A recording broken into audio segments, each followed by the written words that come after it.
Des compositions de végétaux et de formes dérivées de lettres, dans un jeu de transparence et de superposition, Cédric Guess livre son interprétation de la nature morte en aquarelle dans une exposition intitulée Wildblumen, Fleurs sauvages.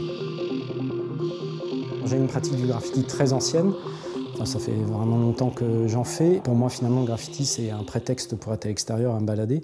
Et j'ai commencé à mieux regarder, j'estime, ce qu'il y a autour de moi. Ça peut être des grillages pour nous empêcher de rentrer dans certains endroits et surtout tout ce qui est végétation folle. Cédric Guess aime varier les supports et les techniques. Ses premières peintures à la bombe, il les réalise dans les années 90. Depuis, seul ou en équipe, il continue à explorer friches et entrepôts à l'abandon pour peindre. Mais peu à peu, il se détache des codes habituels du graffiti et fait évoluer ses lettrages vers des formes abstraites. J'ai le nez souvent dans les livres et je vais dans des expositions de peinture très régulièrement. Je regarde tout ce qui se fait et tout ce qui s'est fait. Alors ça peut aller du paysage abstrait comme Kandinsky a pu faire, jusqu'à des travaux plus conceptuels. Tout m'intéresse dans l'art. Voilà.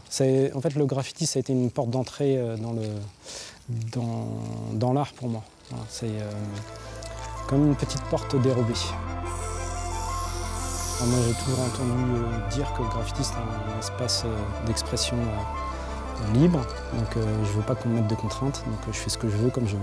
Si c'est trop équilibré, ça ne me plaît pas trop, donc ce que j'aime bien faire, c'est des compositions qui sont déséquilibrées.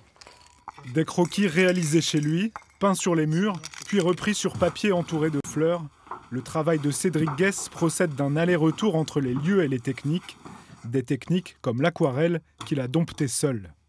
L'aquarelle, c'est le premier trait et le dernier. Il n'y a pas de retouche possible. On n'est pas sur de l'acrylique ou de l'huile.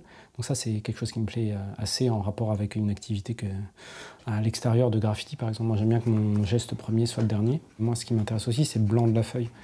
Bon, celle-là est assez saturée, mais j'en ai fait pas mal où j'essaie justement de faire en sorte qu'il y ait du blanc, parce que du blanc vient la lumière, quoi. Puis j'aime bien aussi ce côté un peu désuet de l'aquarelle, parce que généralement c'est associé aux natures mortes que j'adore, mais c'est aussi aux marines et finalement de la peinture plus de type folklorique ou artisanale en fait. Voilà. Et moi j'aime bien, c'est ce côté-là que j'aime bien.